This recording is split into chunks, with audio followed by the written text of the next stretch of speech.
today we finna debone some deer meat, get it prepared for some grinding. We're gonna grind up some deer meat, package it up. Ain't decided yet. I got my wife to look in there. We might even pressure can some.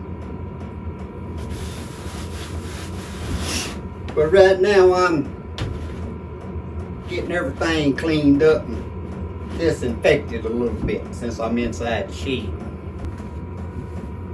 So guys, the outside faucets is froze up.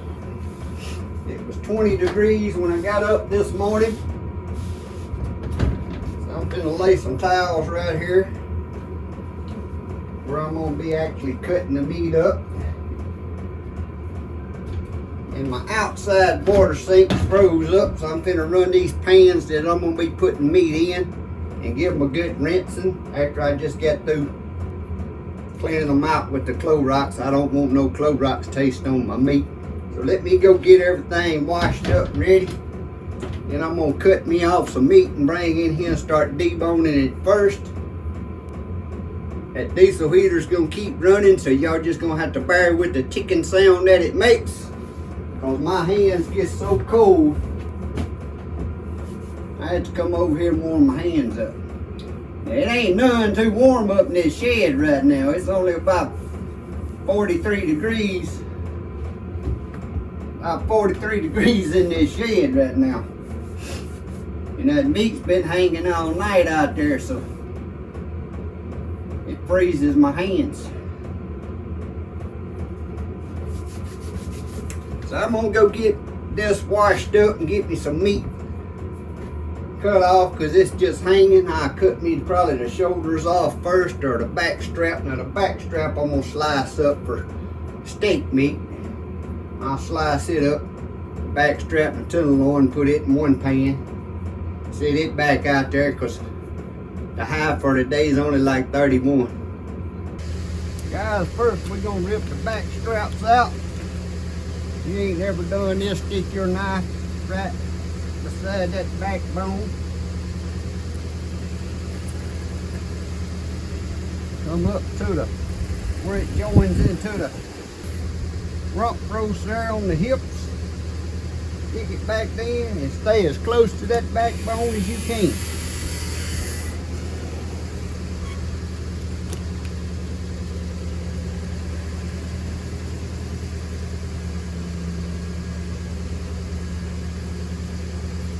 I come right on down the neck.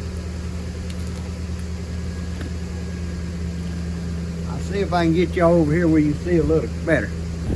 I don't know how well y'all gonna be able to see, but you just keep slicing it away from that backbone. Come up as high as you can. Go right around the end of that hip. And just peel it out just like that, right down them ribs.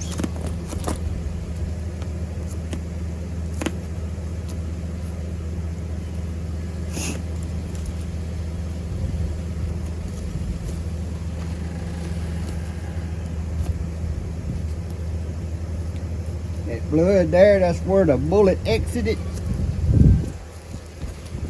Just have to trim all that off when we in there trimming the meat up.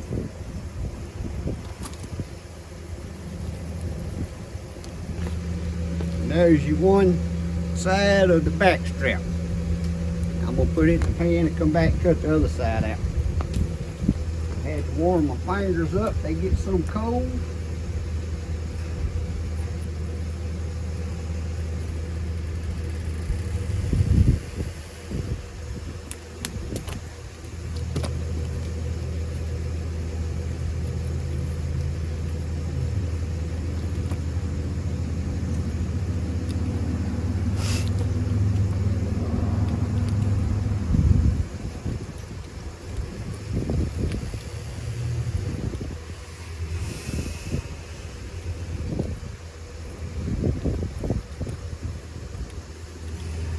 One side's always easier to do if you're right-handed. It's easier to get this one out than it is this side, because I ain't very good with my left hand on using a knife. But once you get it started, you just stay right along them ribs.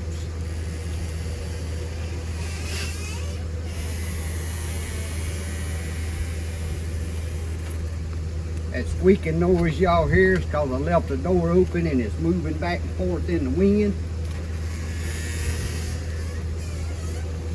The other noise you hear is my truck right behind me charging the battery, because the battery was almost dead this morning. Almost didn't crank.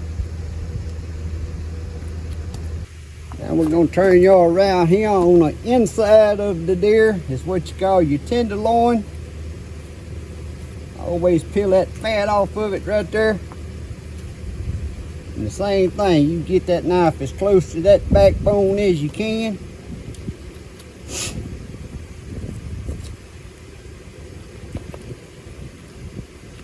And just peel it out of there.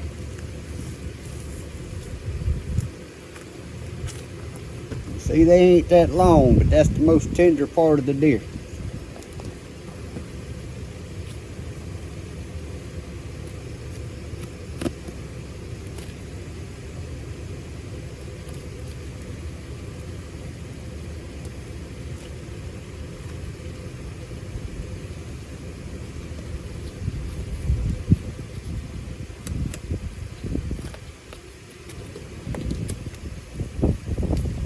Go cut these up into steaks, and then we'll come back and get us some more to start deboning for hamburger meat.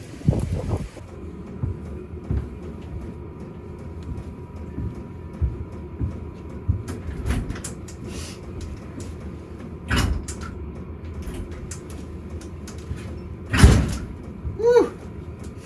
Guys, that wind is cold. Yes, it is. Just cutting that back strap and them tenderloins out. My fingers is like icicles. Throbbing, they cold. I'm gonna go fix me another cup of coffee, and then we'll get started on cleaning them back straps up and slicing them up. Where's my coffee cup? Here it is.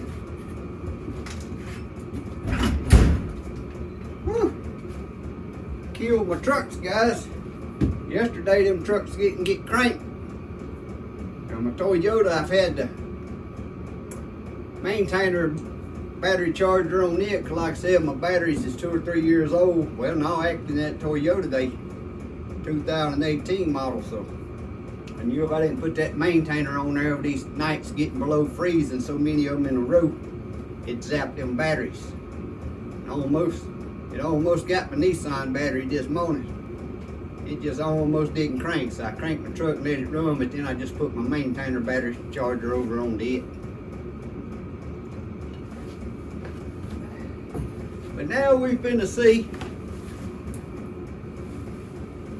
if we can cut these back straps up.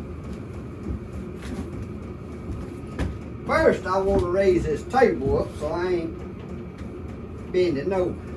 I'm gonna get my table raised up a little higher. I can't be bending over. That's what gets my back, is being in a bend. Alright guys, I think I got y'all set there where you can see. And my cutting board here, that's actually where, out of a Formica cabinet where we cut the hole for a sink years ago. A bathroom sink. And I've had this for a long time to make good cutting boards. Makes good fileting your fish on and all that good stuff. But when you get your back strap out, of course I need to get me a pan in here just to put old scraps in. I got me an old pan I don't use for nothing but junk down here on the floor, but you want to cut these bloody spots out. And guys, it's actually better to cut a back strap up. You'd wrap it in a towel and put it in the deep freeze for 3 or 4 hours and let it just almost freeze. Now that right there is flab. You want to cut that piece of flab off, even though it looks like good meat. If you fried this piece of flab right here, it's like belly flank. You chew on it for days. Now I get enough meat that I don't even try to grind that in the hamburger meat. I just throw that away. I need me another bowl in here with some water in it. You flip it over, and this white layer of like a thick skin, run your knife right under it, and just fillet it off like filleting a fish. And like I said, this works way better if I'd have put this in the freezer for a few hours. But you just want to skin it off close as you can without wasting the least amount of meat doing it. And you waste more doing it when it ain't almost froze. Even though it was 20 outside last night, the meat ain't froze.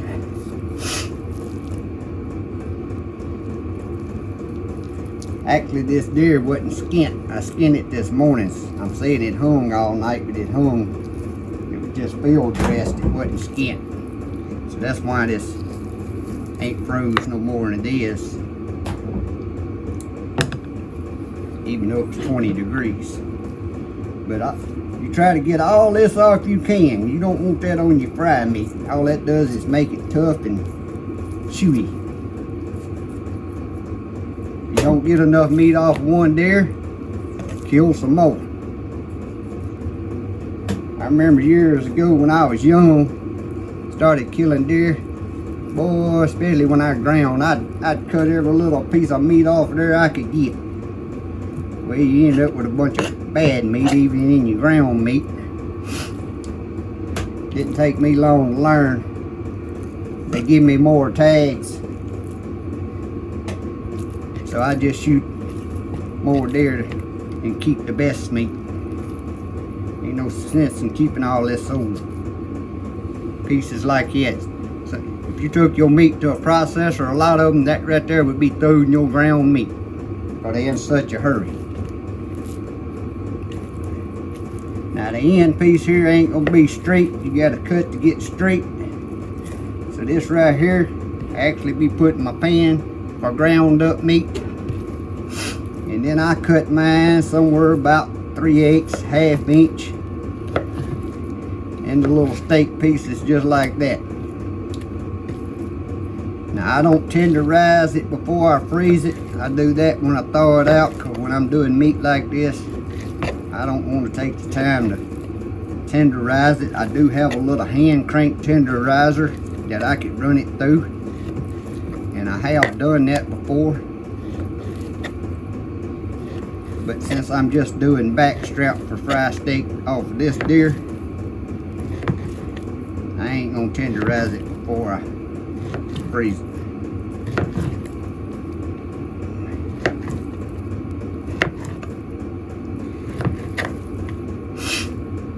See, when you run into that little gristle, tendon, or whatever that is, go on and cut it out.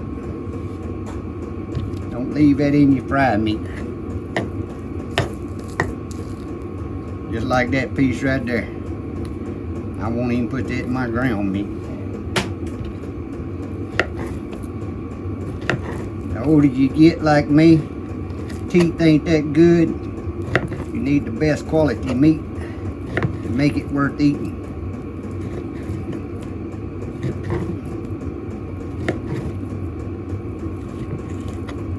And there's how much meat I got out of one backstrap. And that ain't the largest deer. That's kind of a yearling doe, I would call it. So I'm gonna put this in the pan. And guys, next I'm gonna cut up a tenderloin for you. And then I'll get the others done. Tenderloin's just basically like a backstrap. It's just smaller, more tender.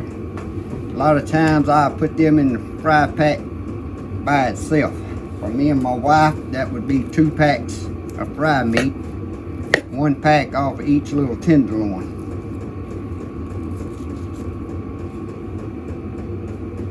A lot of people like keeping these whole and putting them on a grill or baking them.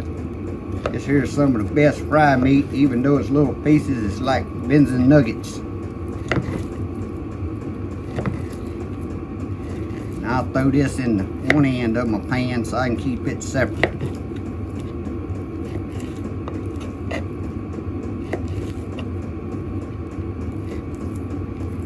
That piece right there going in the trash. That little piece I laid there a while ago and go in the ground pan. Alright guys, after I get this done, I'll get back with y'all on the next thing we're gonna do. So guys, the back strap and the tenderloin is sliced up. I'm gonna take this in the house real quick and put some cold water on it. I like to rinse it good, because normally I would put this in cold water and let it set in the ice box overnight and bag it. But I'm wanting to get it wrapped today or bagged today, so I'm gonna go in and wash it good with cold water, get as most blood out as you can before you package it up. Guys, actually I have a change of plans again. I checked the weather and I think it might get warm enough this afternoon for my outside sink to thaw. Because I got it wrapped pretty good and the sun hits it this time of the year from the south. So I took that meat in the house, that back straps I cut up for steak meat, washed it up good, put some cold water on it and stuck it in my ice box, outside ice box. Because my steak meat, I like freezing it in Ziploc bags in water. Well, I can do that outside when my sink thaws.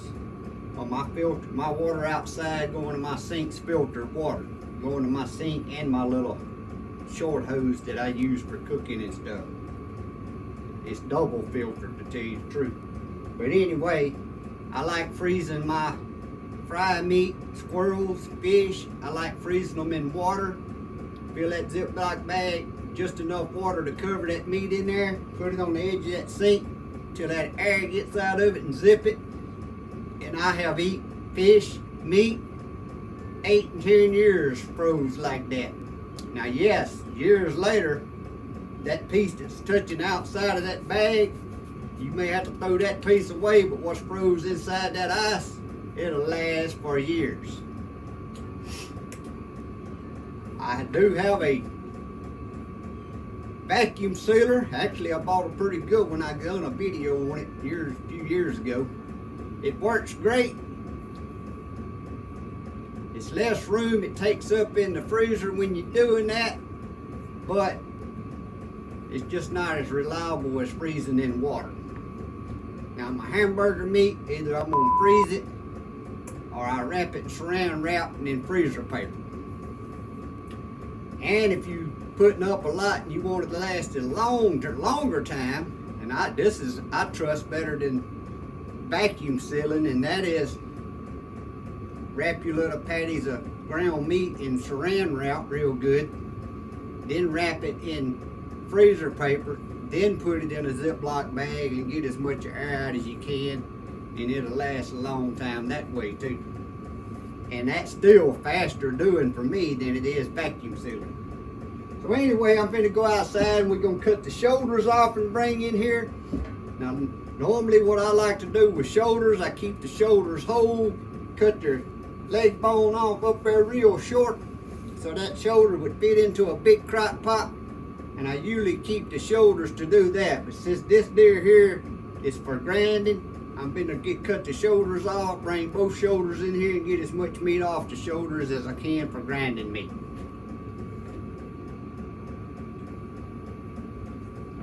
Let me go get the shoulders. I think I'll put my coat on. Even though it's getting up there close to 30 right now, that wind, I don't care what that sun looks like out there shining, that wind cuts you in too.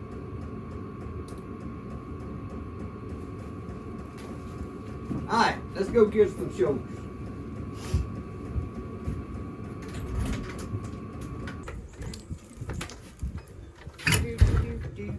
Alright guys, on the shoulders, I'm going to get y'all over here and show you how you whack them off real quick. Real simple, don't take just a second. Now as with anything, being as I'm right-handed, This one here is the easiest one because I can grab it, and you see when I skint the deer, I go on and cut them so they open up like that. Now I didn't have a water hose to wash this real good this morning, so I went in the house and got some water in a big pot and brought out and tried to wash as much blood as I can. But I always open them up like that, especially if you're gonna let them hang a little while. Now I'm gonna do that in over there so y'all can't see this, and I can't twist the deer the way it's hanging here on my front end loader. I'm gonna try to do this left-handed for you, but if your shoulder's there, you just stick it in behind the shoulder blade. You see that shoulder blade right here? You just follow it around. Now I'm gonna have to swap hands. I ain't left-handed. You just come down just like that. Cut around that shoulder blade and it just comes right off. That there's gonna have to have a lot more cleaning up there, dude.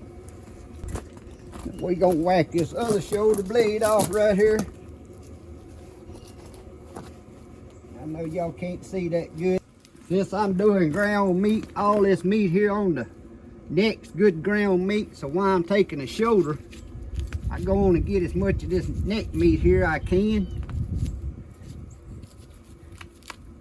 because I cut it up for ground meat. Then when I get done, I come back out here and I get all the good pieces of meat I can for ground. But all this flank flab on them ribs, I've never been able to save ribs off a deer and cook them to make them worth doing it, because they ain't got enough meat on them. That old flab right there that looks like meat, it just turns into, that's just too chewy. So I don't use it. Right there where the bullet went in. So I got my shoulders. We'll take them in. And like I said, I'll come back out here and cut off a lot more of this meat before I cut the carcass here to fall in the scrap bucket. And then we'll get the hams last. Ooh, my hands are cold again. Guys, like I was saying years ago, I tried to salvage as much meat as I could off a deer. Because back when I was younger, I couldn't kill deer. I learned how to kill deer in my 50-something years. But I try to get as much deer meat off that deer as I could, cutting the meat out between the ribs to throw in your ground meat and stuff. Well, all that stuff's so chewy and stuff, it just ruins your good ground meat. So now I don't even fool with the rib cage. I've tried several times. To me, it's just a waste of time in cooking. It ain't enough meat on them. And then the meat that you get, it's too chewy for my liking. You ain't gonna get a lot of meat like on no pork ribs or beef ribs.